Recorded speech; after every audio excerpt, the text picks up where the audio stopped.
dia! Bom dia! Vocês podem ficar de pé, ninguém vai ficar sentado. Porque eu acho que eu sou a pessoa mais cansada aqui. Acordei 2 horas da manhã para estar aqui com vocês. E eu sei que essa luzinha pode, essa luz baixa pode fazer vocês dormirem, mas eu preciso da energia de vocês, até mesmo para eu acordar. Quando eu entrei por aquela porta neste salão, quando eu olhei para esse teto, eu falei, meu Deus, que lindo! Não sei se vocês tiveram essa impressão. E na hora eu falei, gente, parece que tem uma chuva cristalizada.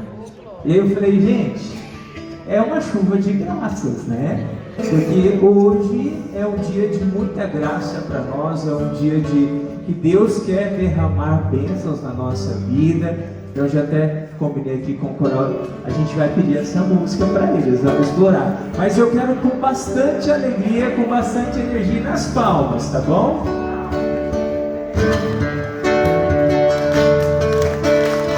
Há uma chuva de graça aqui, está chovendo sobre todos nós. Ninguém mais se entregar, mas se olhar.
Pergunta para a pessoa que está do seu lado, você está acordado?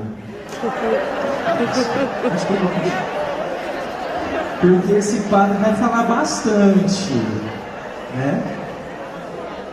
Eu não sei contar piada, então eu canto música, você viu? Já acordei vocês já estão olhando para cá, mas eu vou tentar falar o mais rápido possível, preparei muita coisa, não tenho intenção de falar tudo, né? Eu acho que a gente nunca vai conseguir, né, aprofundar ou poder assim pegar tudo aquilo que se pode aprender dentro deste campo da espiritualidade voltado para a saúde. O tema aqui ficou para mim a espiritualidade na recuperação do enfermo. Eu me chamo Túlio, né, sou padre na Diocese de Barretos e também sou capelão. Não está funcionando. Eu acho que é distante, então pode ir. Sou capelão hospitalar do Hospital de Amor, então já coloquei até ali, né, o símbolo do Hospital de Amor. Também o símbolo da Pastoral da Saúde, né? É só aqui mesmo? Então você vai mudando, pode ir passando. O que eu quero passar para vocês? Sobre a temática, a recuperação. Que tipo de recuperação a gente está falando? Quando nós falamos que o nosso trabalho, né, seja como agente da Pastoral da Saúde, seja o padre, seja a espiritualidade, a religiosidade, que tipo de recuperação? Falamos somente numa cura total do enfermo?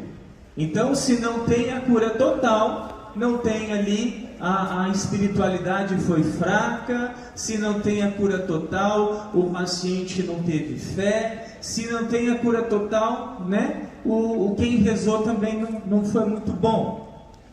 Será que é só isso? Ou podemos falar de uma recuperação que tem a ver com ânimo? Podemos falar de uma recuperação que tem a ver com coragem, que tem a ver com esperança, que tem a ver com alegria? E aí a gente vai entender que a nossa visita ao enfermo, muitas vezes ali, ele não vai ter a cura total da sua enfermidade. Mas na hora que você falar com Ele, na hora que você apresentar o Deus vivo e verdadeiro, apresentar uma palavra ali de conforto, mas ao mesmo tempo, aquela palavra que fortalece, ele vai se sentir encorajado. E quando ele está encorajado, o modo como ele se coloca diante da enfermidade é diferente. Quando ele está esperançoso, se ali naquele momento ele estava achando que já não teria fim, né, e como foi falado, estava querendo jogar a toalha, ele já pega a toalha de volta e fala, não, eu tenho mais um pouquinho. Então nós precisamos pensar que tipo de recuperação o nosso trabalho, a espiritualidade e a religiosidade, né, pode oferecer para o enfermo, para que eu possa assim, né, quantificar e qualificar o nosso trabalho. Não é porque o seu trabalho é gratuito, não é porque o seu trabalho é voluntário, que o seu trabalho não tem valor. Ali você também está salvando vidas, ali você está contribuindo para a melhora do enfermo. Nós também podemos falar, né, de uma recuperação de sentido. E quantas vezes o paciente está ali numa situação onde ele fala, mas por que isso está acontecendo comigo? Eu não entendo. Deus está me castigando. E ali naquele momento, quando você consegue, através da fé, ajudá-lo a dar um sentido, tudo muda. E ali também podemos falar de uma recuperação, mesmo quando se tem a certeza da morte. E essa é uma pergunta bem interessante. Eu trabalho no Hospital de Amor, e o meu trabalho, e é um trabalho sim, eu tenho que lidar com a morte quase que diariamente. Anteontem eu visitava um paciente de 20 anos, e esse paciente estava, né, num caminho de terminalidade. Há 2 meses ele descobriu a enfermidade dele. Infelizmente ele não tinha nenhum prognóstico de cura. E ali eu fiz o atendimento com ele, um atendimento muito difícil e muito dolorido, até porque mesmo tendo 20 anos, a esposa dele está grávida de 7 meses. E ali não tinha como falar de cura. O médico já tinha passado para ele. Nós temos todo um trabalho onde houve a unção dos enfermos, houve a oração. E sabe o que aconteceu? Ontem, diante de todo esse ponto, ele manifestou um último desejo. Sabe qual foi o desejo dele? Eu quero me casar com a mãe desse filho, né, que ela está esperando.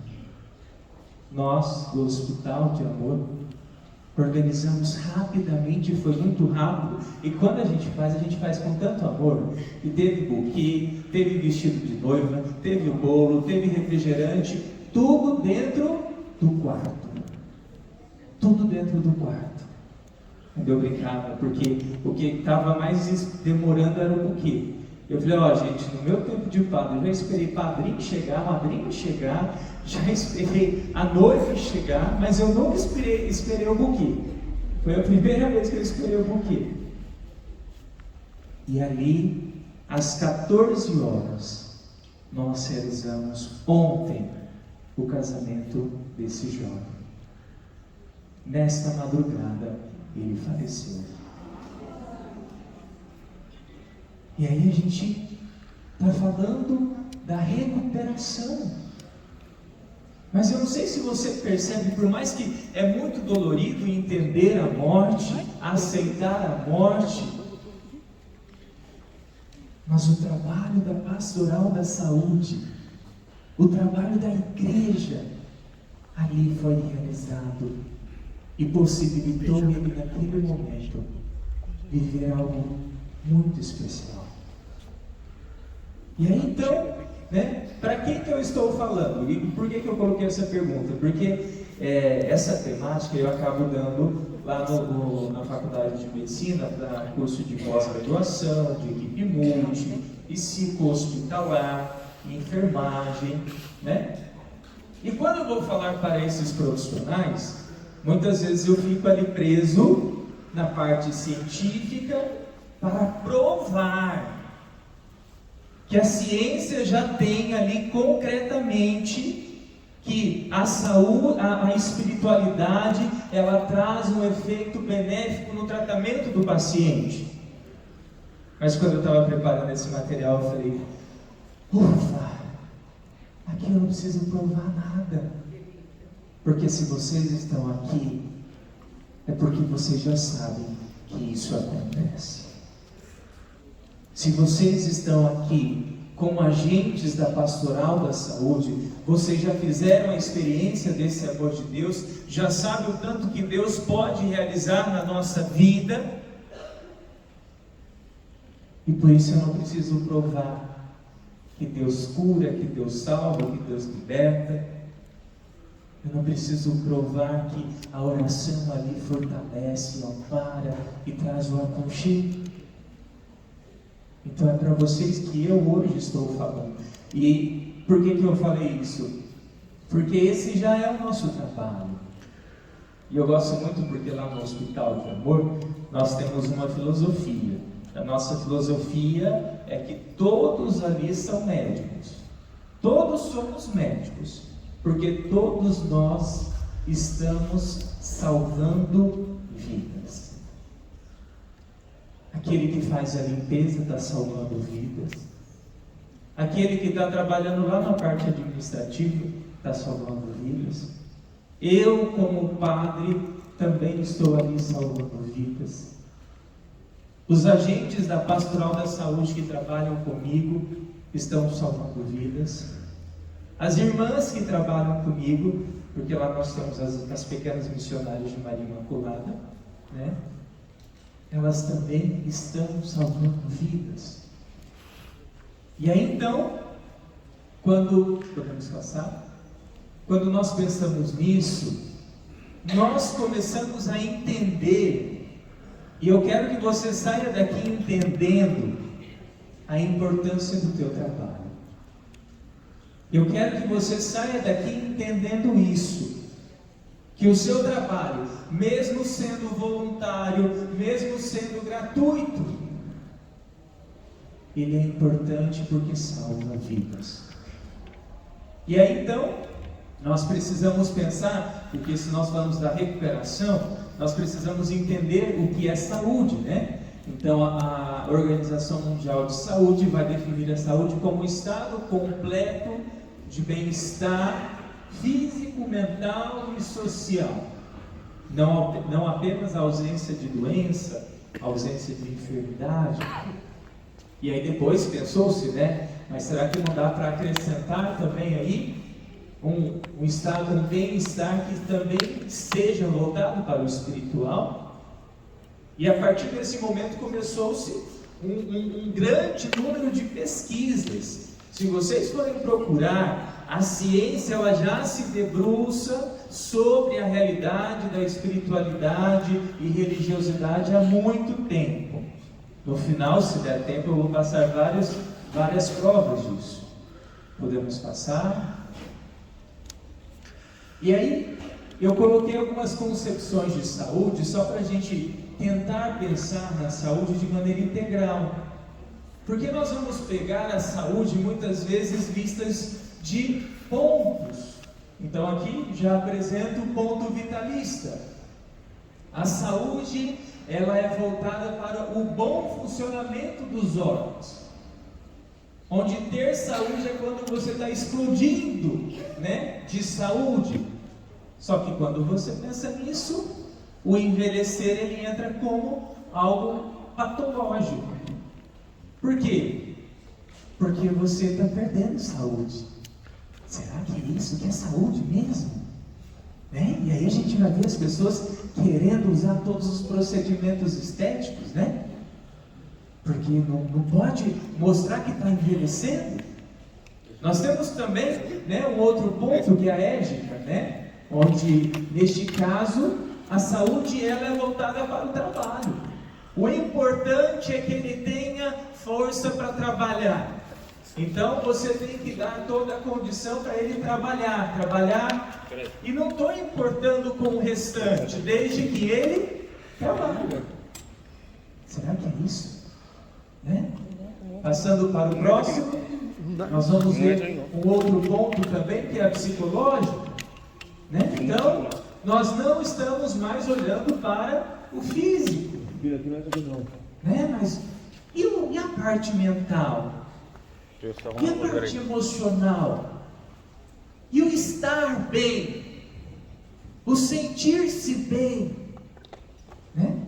E aí depois nós podemos pensar na médica, né? Onde ali a saúde é definida pelo médico.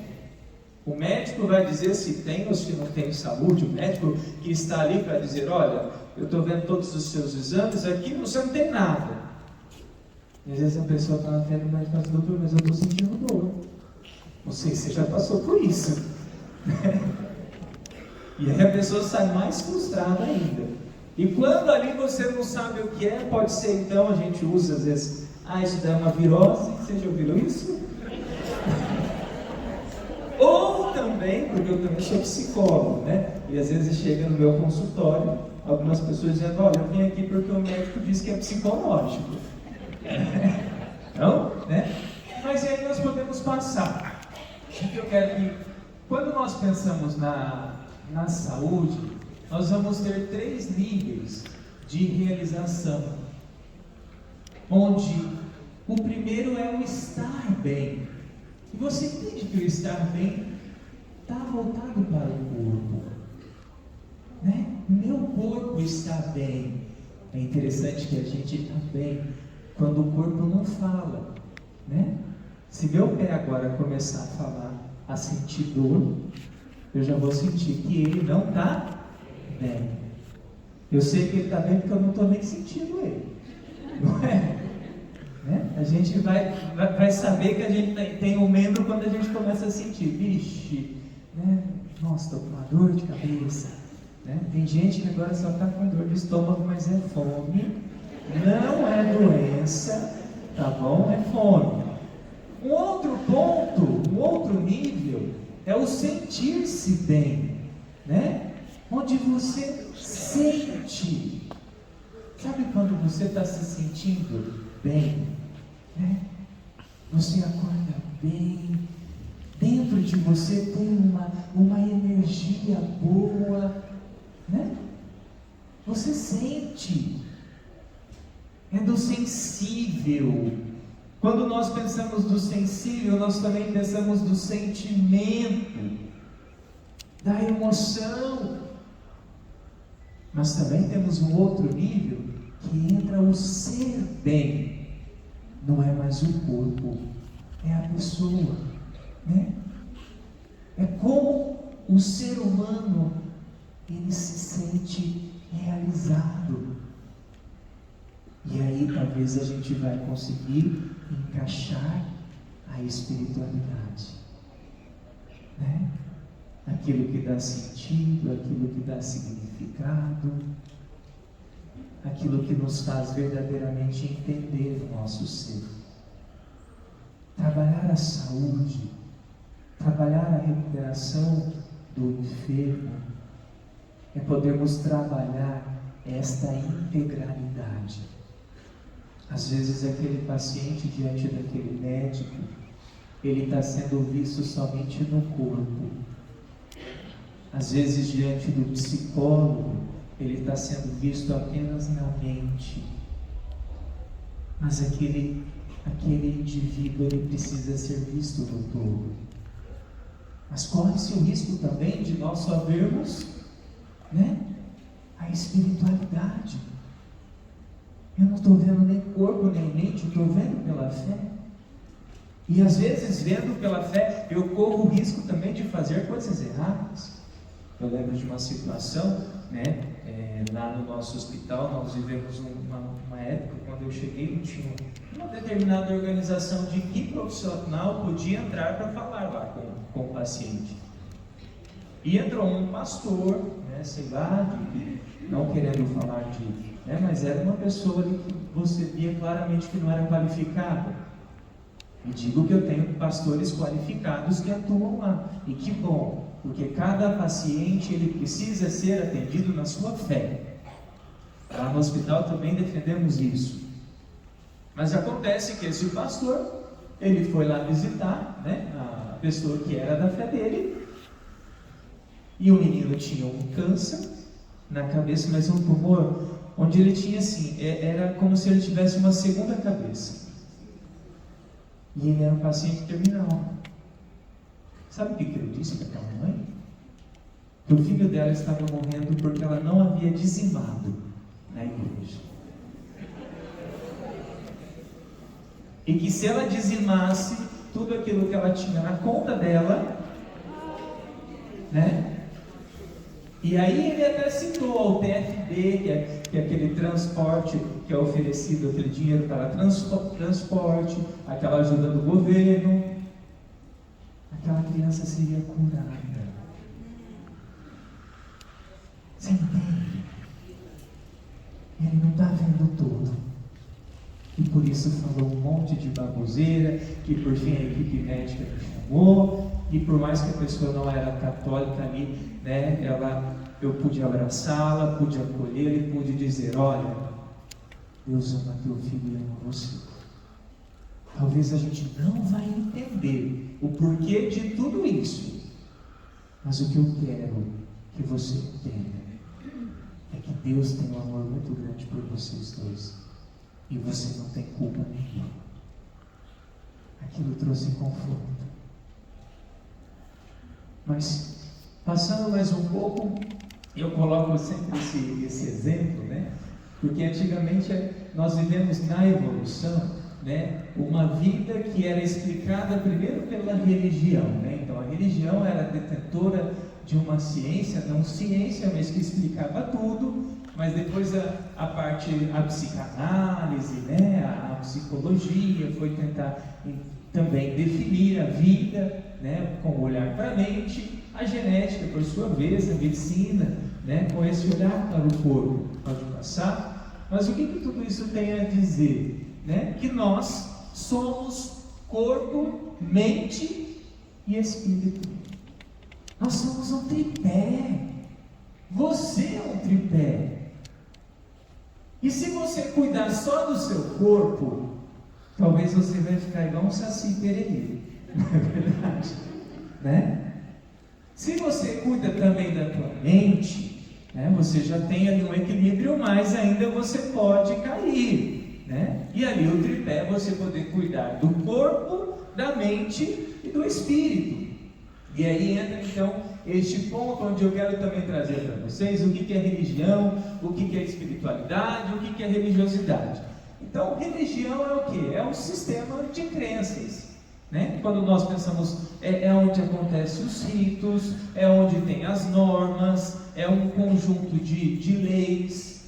A religiosidade é a nossa vivência disso.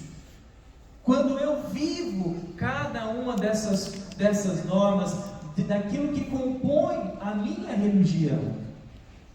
A espiritualidade, na verdade, vem a ser aquilo que está presente na religiosidade, mas pode ser vivido sem a religiosidade. A espiritualidade é essa busca do sagrado. A espiritualidade é essa busca do sentido da vida. A espiritualidade é esse poder olhar para além da vida, o pós-morte, Então nós vamos encontrar muitas pessoas que não estão vinculadas a uma religião, mas se dizem espiritualizadas, Agora sim, se você vai encontrar na internet, e eu quero falar porque eu acho um absurdo, nós vamos ver muitos cientistas que vão colocar que a religiosidade, na verdade, ela estraga a espiritualidade, ela contamina. A religiosidade é ruim. E eu digo para você, eu trabalho no hospital, eu visito leito por leito todos os dias. É um número muito pequeno de pessoas que não têm religião. de pessoas que são somente espiritualizadas. Aqui eu peguei um dado científico, mas eu falo que na minha experiência eu acho que é até maior. 74% dos pacientes que são espiritualizados são também religiosos. E eu digo que é maior do que isso.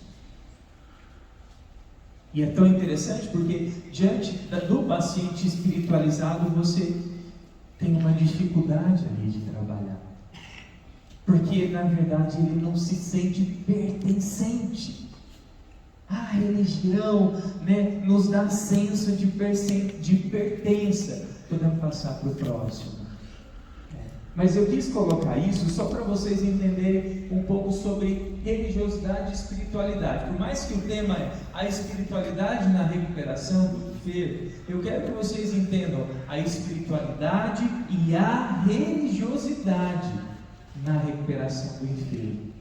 E aqui nós temos esse processo, de saúde e doença, onde a religiosidade e a espiritualidade, ela vai promovendo com suas crenças, com seu estilo de vida, com seus hábitos, culturas e comportamento, vai promovendo este círculo onde nós saímos da doença e vamos para a saúde.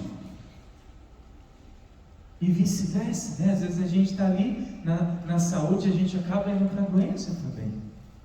Podemos passar. E aí então, eu quis colocar também essa parte, porque assim, você precisa entender a parte científica. E vocês precisam entender, todos nós precisamos, porque se alguém dentro do hospital falar, mas seu trabalho não tem nada a ver aqui, não vai ajudar nada. O médico já disse que ele vai morrer, o que você quer fazer aqui? Então você precisa entender que tem a ver sim.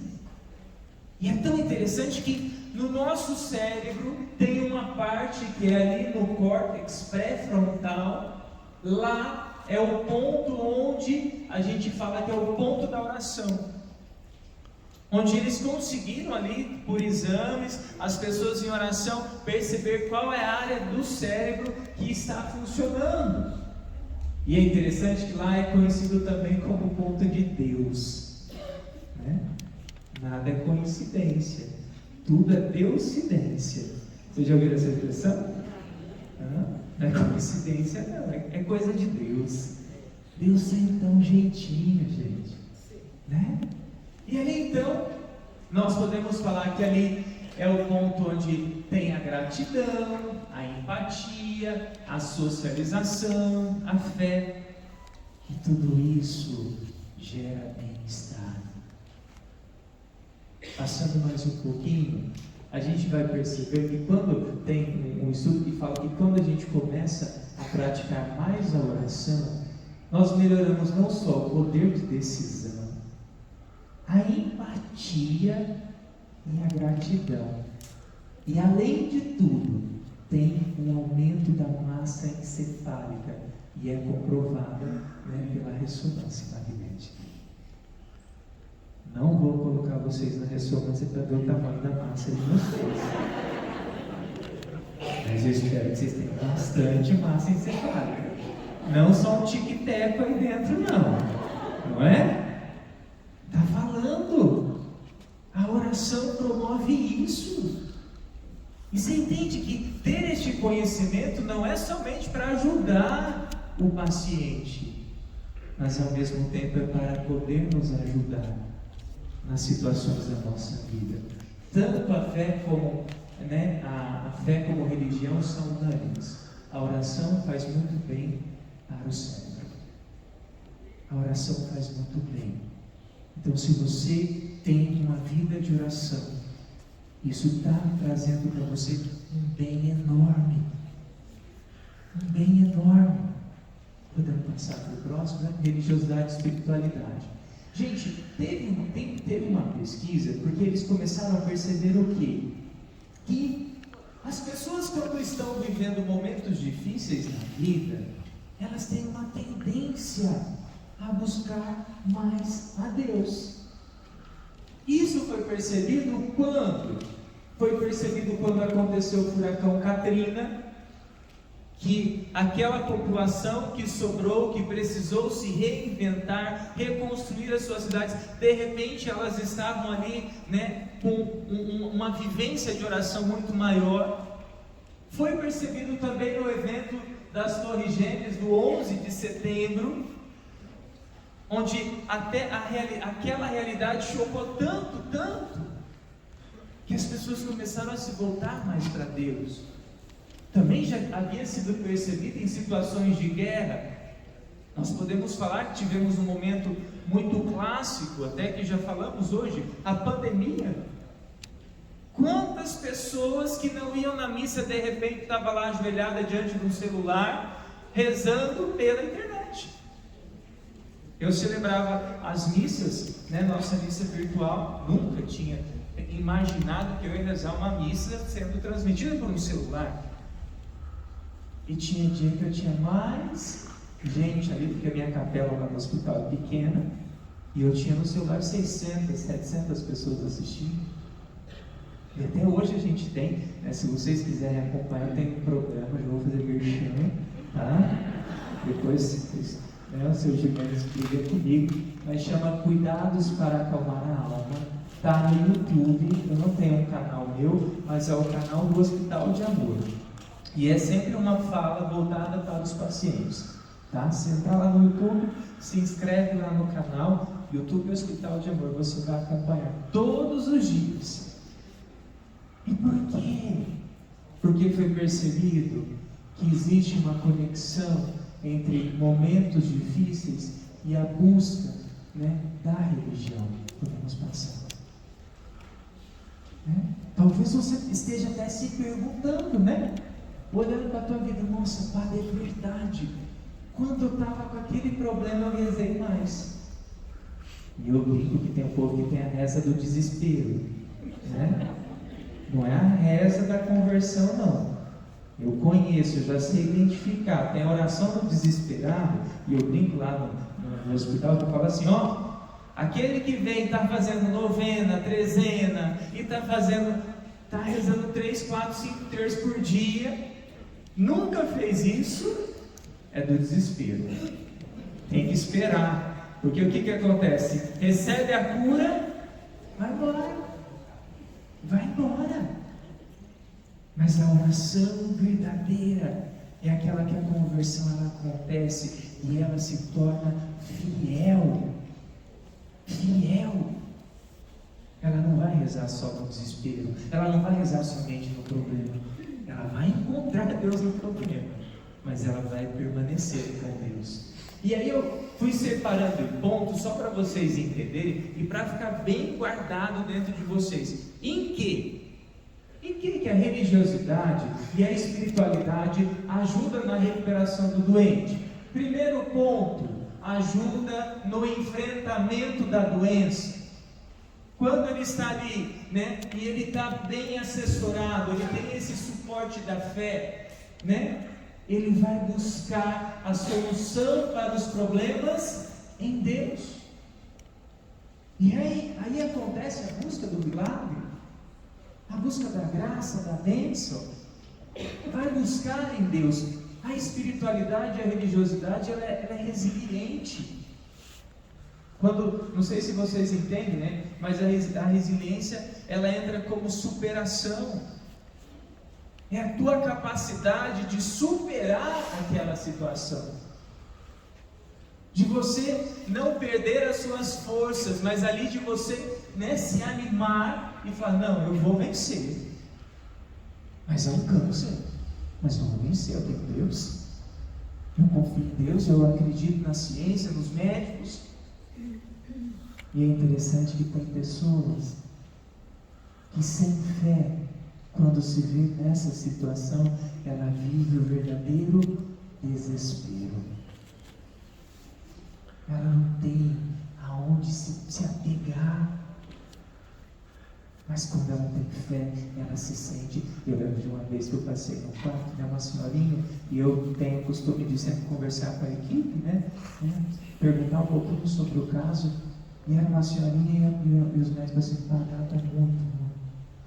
Ela está com muita dor. E o caso dela é final. E aí eu cheguei, né, falei, Dona Maria, não sei se chama Dona Maria. Dona Maria, eu sou o padre, vim te ver. Ela, oi padre, tudo bem? Eu falei, meu Deus. Gente, uma coisa que enfermo, pessoa doente, não pergunta é se você está tudo bem. Se ele perguntar se você está tudo bem, é porque você pode ter certeza que ele já está num grau de evolução lá em cima. Né? E a gente fica de um jeito que ele fala assim, estou ótimo, né, Bruno? Não, né, estou bem. Mas e a senhora? Eu que quero saber se a senhora está bem. Sabe o que ela me respondeu? Padre, eu estou nas mãos de Deus. Eu falei, mas isso te tranquiliza? Ela fala, padre, saber que Deus está aqui comigo já é o que basta. Eu suporto tudo. Isso é a capacidade de enfrentar a dor.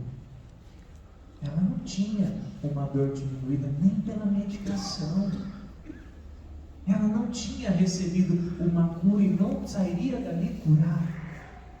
Mas ela estava enfrentando em Deus, né? E aí a gente vai perceber que a espiritualidade, a religiosidade vai influenciar também no resultado dos tratamentos. Tem casos que eu passo, e aí, né, eu lembro de uma situação que o paciente estava numa prisão, não conseguia ir no banheiro e tal. E às vezes eu pego e falo, então nós vamos rezar para dar uma caganeira, né? Porque nesse momento a gente usa de um outro modo para acessar. Se você chegar lá com a cara pior que a do paciente, você não ajuda nada. Se você chegar lá e ficar ali, nossa, mas que dor, hein? Ai, que sofrimento. Você pode ter certeza que seu trabalho, né, não serviu.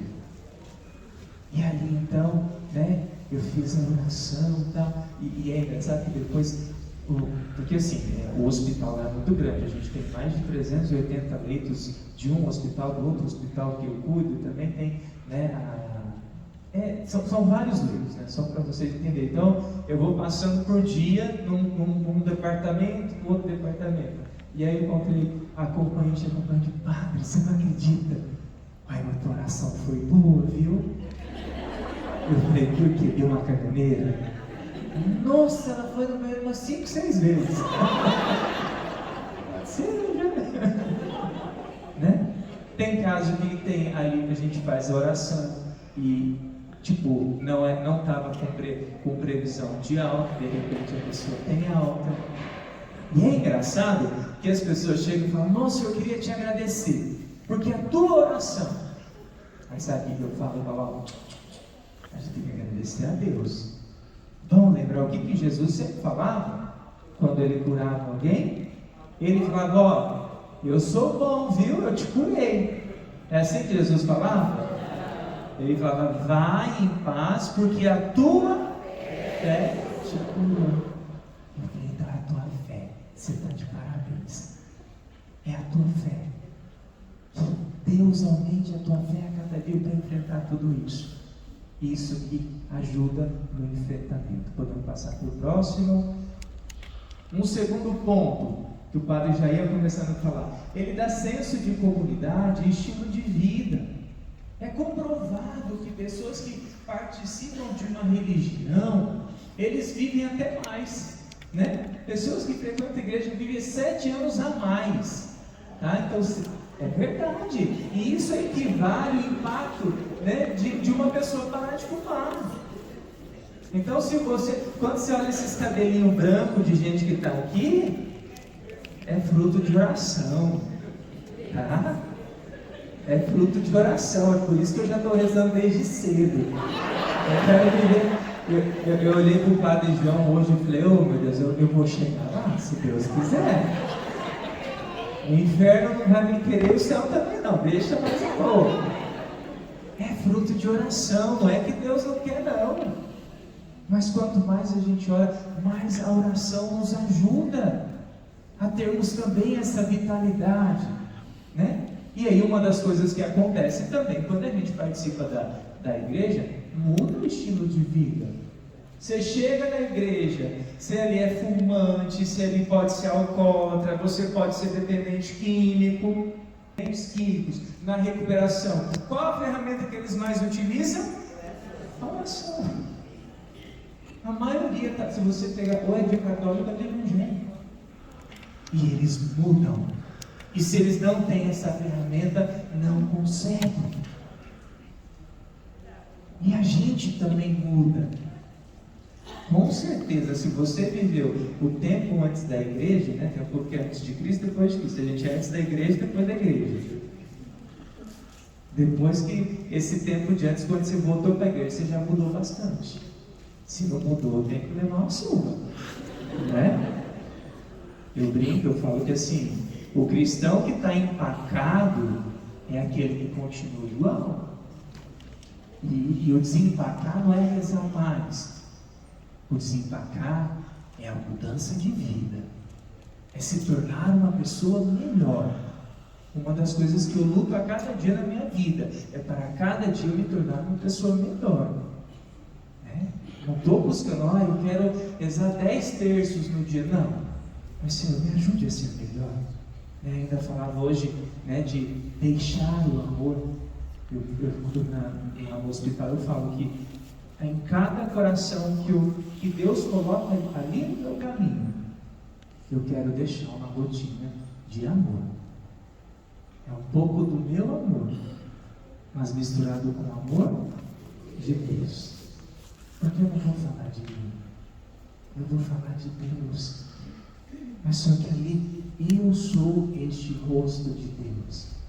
Você é este rosto de Deus. Só que se você não tem essa transformação, né, você ainda está desfigurado. E nós somos convidados a sermos transfigurados, né? O pecado, ele desfigura. Ele tira a nossa figura de imagem e semelhança de Deus. Não é? Você vê aquela pessoa que está lá na vida mais perdida do mundo, consegue enxergar Jesus nela. Perdeu já a figura.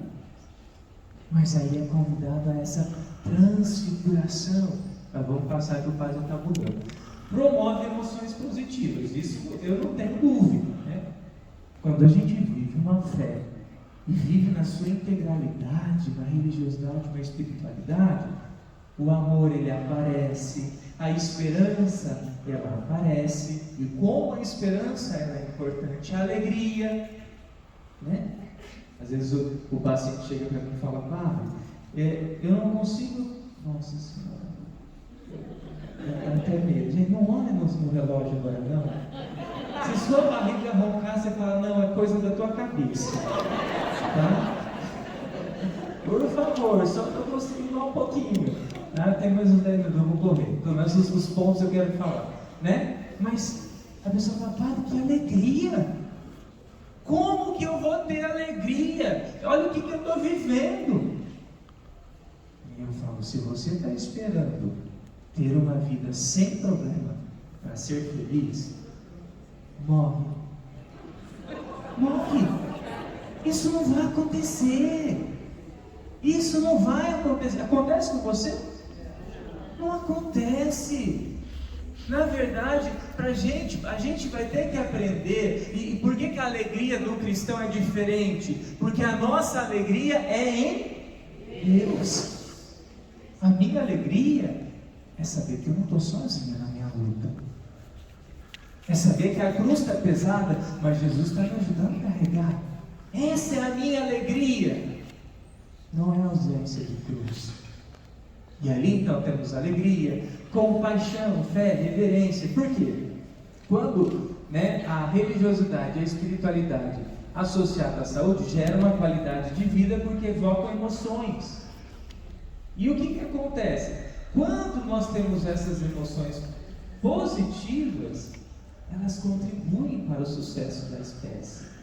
Né? Quanto mais emoção positiva você tiver, mais você vai ser uma pessoa equilibrada, mais você vai se sentir bem. Né? Eu gosto muito, não vou falar, eu tenho muita coisa para falar, mas vamos passar para frente. Tomada de decisão. E isso é muito claro, porque foi pesquisado no hospital. Se a religião dela, a espiritualidade dela, ajuda ela a tomar decisão. E um número altíssimo disse sim. A minha religião e a minha espiritualidade me ajudam. E como ajuda? Por quê? Porque quando ela vem em vida, ela compõe de forma ativa a rotina das tomadas de decisões. Então, vamos pensar, qual tomada de decisão que a gente acabou de falar? O dependente químico que larga as drogas.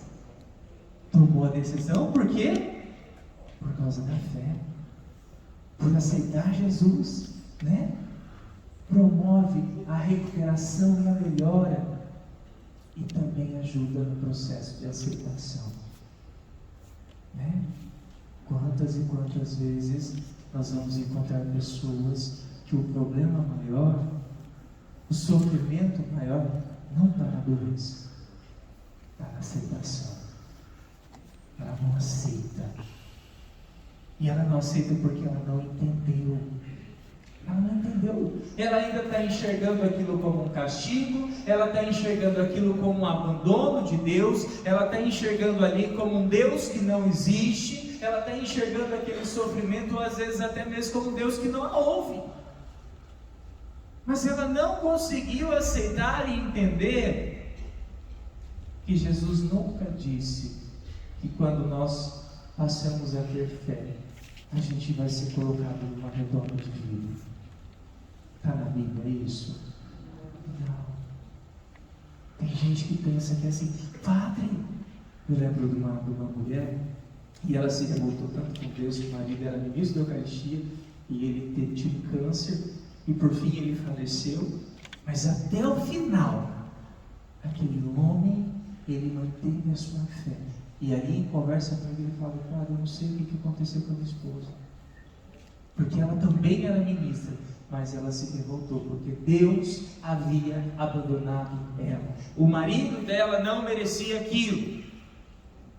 Eu disse: não, nem teu marido, nem a pessoa que está aqui do outro lado, nem todas as pessoas que estão aqui nesse hospital.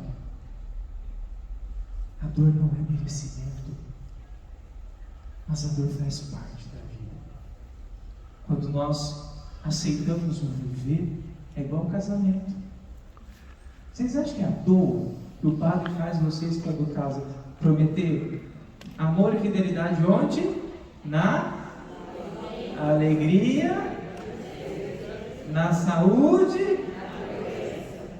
É isso que a gente vive na vida. Não tem quem viva somente alegria, não tem quem viva somente saúde. Podemos passar. Promove a esperança, E é interessante porque a esperança é o que mais nos ajuda, Então, por quê? Ela é vital para o bem-estar, ela nos coloca em movimento. E por que nos coloca em movimento? É um movimento em direção a algo que é bom. É um movimento voltado para o futuro. Eu não estou curado, mas eu vou ser curado. A cura é algo bom. E eu acredito nessa cura. Mas ao mesmo tempo, tem um movimento ali dentro de mim. Mas será que eu vou ser curado? É incerto, Requer muitas vezes imaginação. Nossa, quando eu for curado, eu quero agora viver de verdade. Agora eu quero abraçar meus filhos, agora eu quero ter um tempo com a minha família. Requer energia, porque sem a esperança nós temos o desespero. Eu me desespero, sabendo que eu vou perder tudo. Esperançar nos ajuda a tolerar a vida. Eu passo a ter tolerância, a aceitar mais a vida. O que existe no presente pode melhorar, isso é esperança, não é? Agora, eu quero só colocar um ponto, como se constrói a esperança. A esperança, ela se constrói quando a gente consegue internalizar as coisas que foram boas. E aí agora o uso da psicologia. 5 minutos eu chego. 5 minutos já sem a tolerância, né? Esse é com o chorinho ou sem o chorinho? Esse é o chorinho. Tá bom, tá bom. É bom que aí depois eles me chamam de novo, né? Aí na próxima eu venho. Aí eu termino, ó, essa é para terminar. Mas ó, como que acontece? Como que eu construo a esperança? Eu preciso internalizar o que foi bom. E o que é internalizar? Gravar. Quando você vê uma pessoa que só grava na mente dela o que é ruim, ela não vai ser uma pessoa que tem esperança. Ela não vai conseguir ter esperança. É aquela pessoa que vai sentar diante de você e falar: nossa, minha vida foi só sofrimento. E aí dentro de mim eu penso: é impossível. Porque se fosse só sofrimento, ela não estaria nem aqui.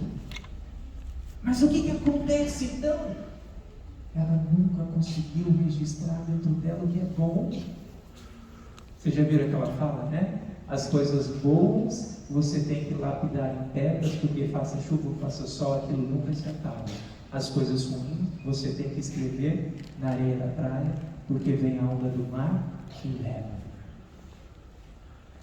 Se eu quero ter esperança, eu preciso voltar o meu olhar sempre para aquilo que tem de bom na vida. Para aquilo que tem de bom. Porque muitas vezes a gente vai olhando só para o que não está bom. E todas as vezes que o seu olhar estiver focado no ruim, para e pensa: o que tem de bom que eu não estou enxergando? O que tem de bom que eu não estou enxergando? E na hora que você enxergar, você pode ter certeza que você vai mudar. Só mais próximo, que eu quero só terminar os pontos. O 6, processo de transformação. Eu gosto muito de dizer, eu uso daquela passagem, dos 10 leprosos, que 10 foram curados, um voltou. E aí quando esse volta, o que Jesus diz para ele? Levanta-te e vai, porque a tua fé te salvou. Curado ele já estava. A gente vai perceber, e eu brinco com os pacientes lá do hospital, eles chegam lá e eles começam a viver uma vida de oração. Eu falo: não é só para ser curado não. Curado é o mínimo que Deus pode fazer por você. Mas se Deus te trouxe você aqui para Barretos, Ele trouxe para te salvar. Ele trouxe para te transformar. Na hora que você for curado, voltar para sua casa, você não vai voltar essa carta que você chegou não. Você trata de voltar um marido melhor, uma esposa melhor, uma mãe melhor, um pai melhor, um filho melhor. Porque a tua vida em Deus é para te transformar numa pessoa melhor. Oferece sentido, E aí eu coloco 2 falas, importantes, A primeira coisa que vem aquilo que eu já falava: por que comigo, Por que comigo? E aí uma fala de uma mãe lutada. Existe um Deus e isso é uma explicação para aquilo que não tem explicação. Olha essa outra fala de um jovem paralisado. Pode ser que alguém necessite mais das minhas pernas do que eu. Não importa o sentido que ele dá, mas este sentido ajuda a enfrentar. Uma vez um paciente, uns 28 anos, tratamento de câncer na cabeça, e ele chegou para mim e disse: padre, eu sei porque eu estou com câncer. E eu falei: uau! Porque todo mundo chega e fala: eu não sei por que comigo. Você é o único que fala: eu sei. E ele falou: padre, Deus colocou esse câncer em mim para poder unir a minha família. Eu tenho 28 anos. Eu nunca na minha vida tive um Natal com meu pai e com minha mãe, porque desde que eu nasci eles se separaram. Eles sempre viveram em brigas. Nós estamos aqui em Barretos. Foi o primeiro ano que eu passei o Natal aqui com meu pai e a minha mãe juntos e conversando sem brigar. Não importa o sentido. Quando ele deu um sentido, aquilo deu uma força para ele lutar. E ele está curado, já teve alta. Sentido para morrer,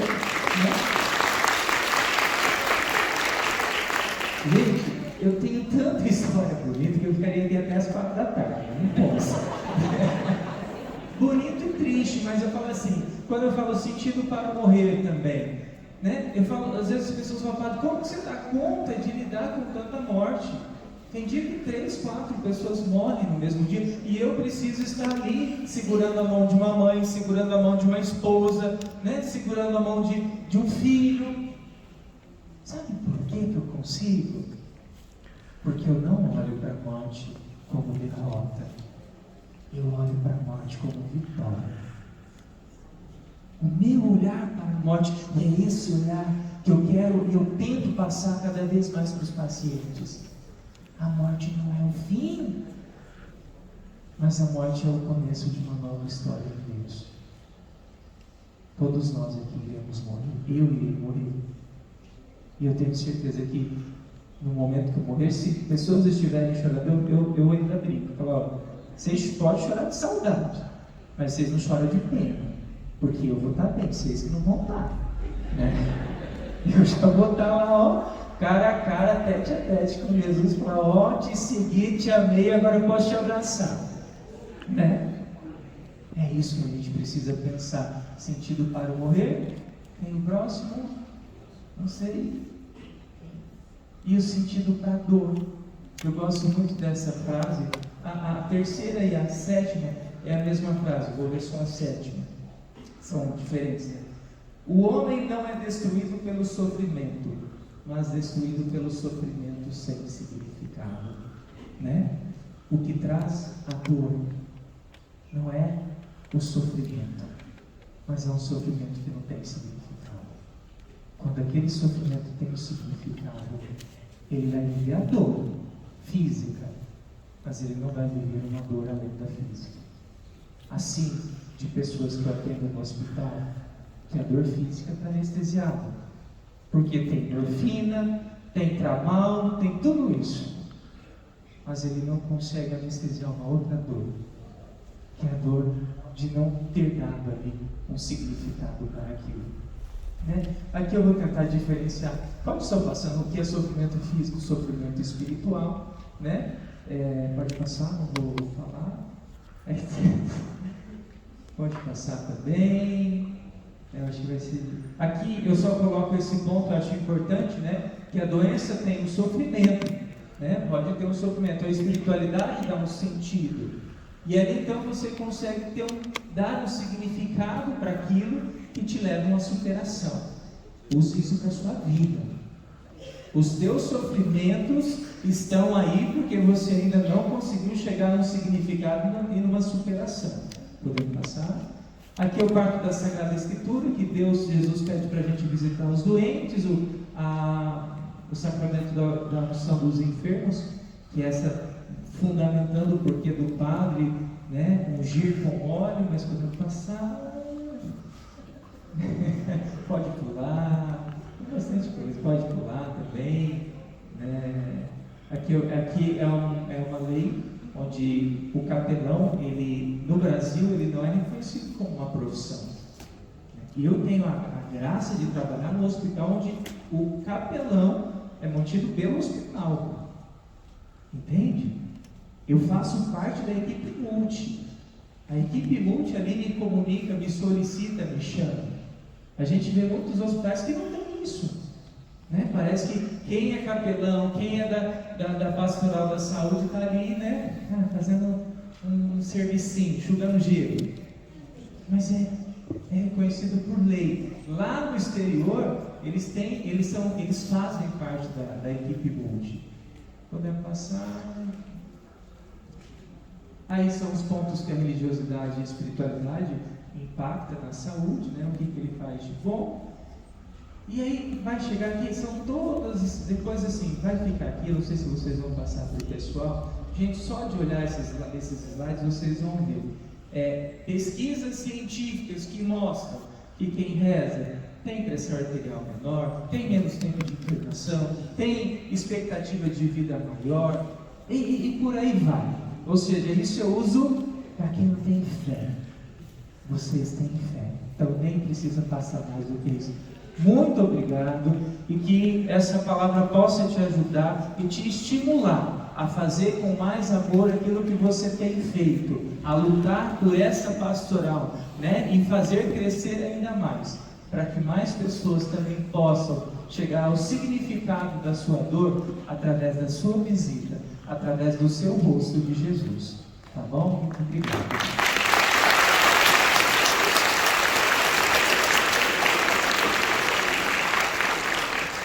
Está perdoado. Eu divido um pouquinho com o pai, eu gosto. A culpa. Vale tudo. Nosso agradecimento especial. Se vocês um dia forem a Barretos, procurem visitar o Hospital do Amor. E realmente é um hospital de excelência. Tem pessoas maravilhosas como o Padre Túlio atuando lá em prol daquele que necessita. Nossa gratidão eterna a você. E quando lá estive, eu falei, Padre Túlio, eu preciso da sua palestra, né? Ele se colocou prontamente à disposição. Nossa gratidão eterna.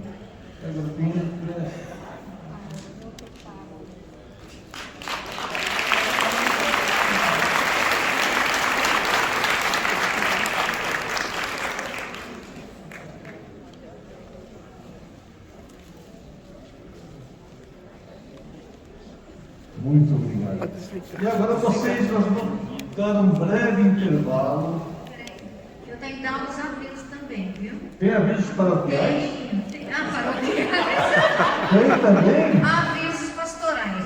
Olha, gente, antes dele dar um intervalo, vou avisar o seguinte: nós vamos ter um lanche gratuito aqui dentro, simples, mas oferecido da nossa parte. E lá embaixo, descendo a rampa que nós subimos, no pátio, tem 2 trailers